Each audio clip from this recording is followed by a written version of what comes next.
kallid vaatajad, siin on meie järgmine sportlane, kes valmistub Euroopa meistrivõistlusteks. Kõigile teada-tuntud Glenn Christopher.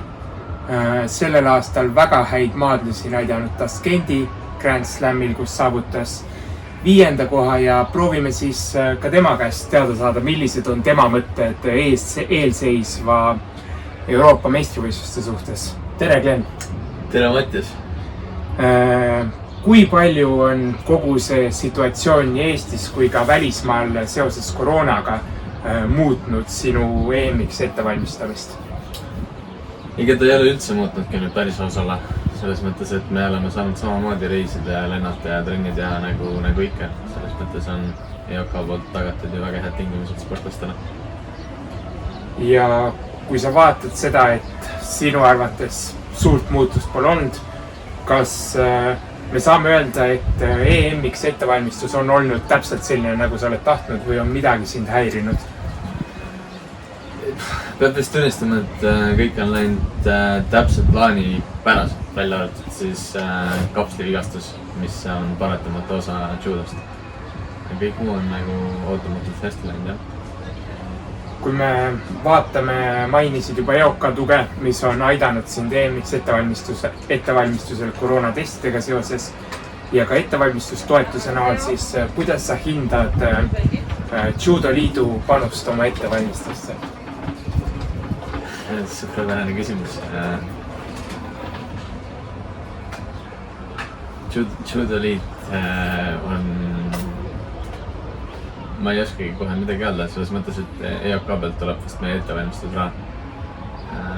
Judo Liidu panus on olnud administratiivne, ehk siis nad on broneerinud võistlusteks pileteid, registreerinud meid võistlustele. Ma ei tea, kommunikatsioon on nende poolt hea olnud. Ma rohkem ei oskagi öelda midagi. Ühesõnaga siis teatavat varu me võime ikkagi näha Judo Liidu poolt. Teatavat varu, jah, võime näha. Kas sul on nüüd nii laagrites kui võistlustel, kas sul on mõni konkurent, keda sa Euroopa meistrivõistlustel nagu pead väga suureks konkurendiks endale või keda on väga raske võita? Ma väldiks paremapoolseid maadlejaid, eriti seda vene härga, kes mind viimane kord nipeldas, ehk siis Kalmužaevit. Kõik muu oleks okei. Kui me võtame ja sa mainisid juba, et parempoolse haardega vastaseid väldiksid, siis kas on ka mõni nii-öelda tehnika või on pigem see just haardemaadlus, mille vastu on raske kaitsta ennast? Jah, küsimus on puhtalt haardemaadluses. Ma arvan, et nendele, kes on mu matša vaadanud, ei ole saladus, et ma olen maadelnud ma ei tea, rohkem tuhhi või tahtmise pealt, aga suhteliselt vähe struktureeritud. Aga praegu me selle kallal töötame, et see struktuur lisada sellele tuhhile. Kui me võtame vastu näidustuseks siis kaitse poolele, ründe poole, siis minul isiklikult on tuttav ja ma arvan ka meie vaatajatel on tuttavad, millised on sinu lemmiktehnikad, aga kas ka EM-il on mingid kindlad tehnikad, mille peale sa loodad? Ja, no, ma ei looda nii väga tehnika peale, ma loodan, et mu haarded töötavad, ehk siis kui ma saan mingi haarde, siis ma saan juba visata. Selles mõttes ma ei ole väga valiv.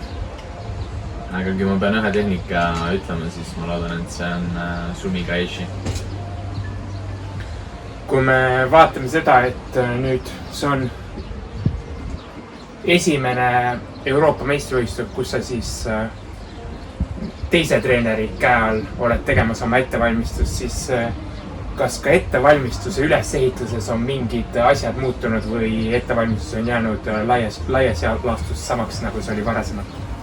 Ja, no eks me oleme ikka muutnud asju, aga laias laastus on sama. Lihtsalt detailid on need, mis on muutunud väga palju, mis ma varem mainisin ka, et mu maadlus hakkab nüüd muutuma tuhhi pealt maadluseks rohkem siukseks struktureerituks, ehk siis haardemaadlused ja kõik siuksed asjad. Ühesõnaga detailid on muutunud, aga laias laastus on kõik sama. Kui me nüüd vaatame seda, et me oleme maadelnud Ippon Geeli kimonodega, päris pikalt juba, siis kuidas sina oled näiteks Ippongeeri kimonodega hetkel rahul? Mulle väga meeldib Ippongeeri kimono. Seda on rõõm kuulda. Ja võtame nüüd ka sellise Euroopa meistrivõistlustel on sul väga hea päev ja näitad head maadlust, suudad mõne üllatuse sooritada, siis kellele sa helistaksid esimesena peale seda, kui sa võidad Euroopa meistritiitli? Ikka Mariale, ehk siis oma naisele. See oli Glenni mõtted enne Euroopa meistrivõistlusi. Glenn on samamoodi maadlemas siis 18.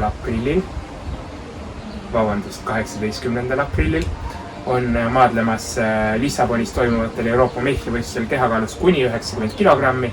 Nii et kõik elame koos Glennile kaasa ja aitäh sulle intervjuu eest. Aitäh sulle, Mattias, ja edu ka sulle võistlustel!